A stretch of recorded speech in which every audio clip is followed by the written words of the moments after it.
ये है ग्रहों की पाठशाला में आपका स्वागत है। मैं हूं विनोद गुप्ता। हम जानते हैं कि 9 ग्रहों में जो हैं उन सब का अलग अलग प्रभाव व्यक्ति के जीवन पर पड़ता है, पर एक ग्रह ऐसा है जो बहुत ही सुख देता है। सुख यदि आदमी को मिल रहा है तो ये समझिए कि उसे चंद्रमा से ही मिल रहा है।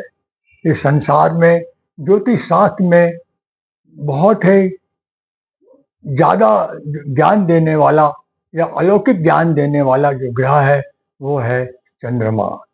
इस पृथ्वी पर बहुत से व्यक्ति ऐसे हैं जिनका दिमाग में कुछ न कुछ चलते रहता है। कोई काम में लगा हुआ है, कोई मोक्ष की प्राप्ति में लगा हुआ है, कोई द्वेष करने में लगा हुआ है। इसका मुख्य जो कारण है वो है चंद्रमा। यदि आपका चंद्रमा अच्छा है तो आपको अच्छी संगति प्राप्त होगी, आप प्रखर बुद्धि के होंगे, आप तेज बुद्धि के होंगे और आपका जो विचार है वो बहुत ही अच्छा होगा और आपका जो जीवन है बहुत ही सुखी जीवन आपको मिलेगा। यह भूमि और भवन का भी सुख प्राप्त करवाता है और व्यक्ति का जो मानसिक स्थिति है वो बहुत अच्छी रखता है। पर यदि यह कमजोर होता है तो और यदि यह वृश्चिक राशि का है तो यह ठीक नहीं होता है। ऐसा व्यक्ति बहुत ही क्रोधी होता है और लोभी भी होता है। इसके शत्रु बहुत ज़्यादा होते हैं और ये इस प्रकार के इसको परेशानियां होने लगती है। यदि यह शनि है, मंगल है या राहु है, इनके साथ बैठा हुआ है तो ये बहुत अच्छा नहीं कहलाता है। यह बहुत ही खराब प्रभाव अपने जीवन पर छोड़ता है। यदि हम सब इस प्रकार के परिणामों से या इस प्रकार के दिए गए तकलीफों से हमारा जीवन में हो रही हैं तो हमें इसका उपाय अवश्य करना चाहिए। वैसे चंद्रमा के उपाय बहुत सारे हैं, पर मैं आपको कुछ उपाय इसके बारे में बता रहा हूँ। चंद्रमा जो है वो रात्रि का कारक है, वो रात्रि में ही दिखता है, इसलिए आप प्रत्येक पूर्णिमा को व्रत अवश्य करना चाहिए और सफ़ेद वस्त्रों का जो है आप हमेशा धारण करते रहें। इससे आपका चंद्रमा जो है बहुत मजबूत हो जाएगा।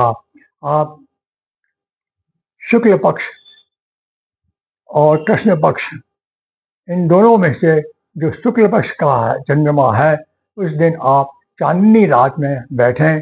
पूरे पूरे 15 दिन आप चांदनी रात में बैठ कर चंद्रमा के जो प्रभाव है उसको आप देखते रहें। चंद्रमा को देख देख के कुछ टाइम बैठे और अपना मन जो है शांत मन से आप बैठेंगे तो आपको आपका जो मन है वो बहुत ही अच्छा और मजबूत होने लगेगा।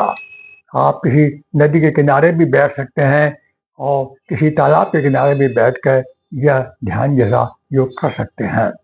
और आपको नियमित रूप से जो है दूध का सेवन करना चाहिए या दूध की जो खीर है उसका हर पूर्णिमा को आपको उसका सेवन करेंगे तो आपका जो चंद्रमा है बहुत मजबूत हो जाएगा और आप अपना मानसिक जो संतुलन है शरीर का, दिमाग का, वो पूरी तरह से व्यवस्थित हो जाएगा। आपके जीवन में उन्नतियां होने लगेगी और चंद्रमा आपका बहुत ताकतवर हो जाएगा। इसलिए यदि आपका चंद्रमा आपको लगता है कि आप चंद्रमा के कारण आपको ये सब परेशानियां हो रही हैं तो आप चंद्रमा के उपाय करिए, आपको उसमें सफलता अवश्य मिलेगी। आज यहीं तक, कल किसी नए विषय के साथ आपसे चर्चा करेंगे। आपसे अनुरोध है कि आप इस चैनल को देखने के बाद लाइक करिए, शेयर करिए और सब्सक्राइब करिए। जय श्री कृष्ण।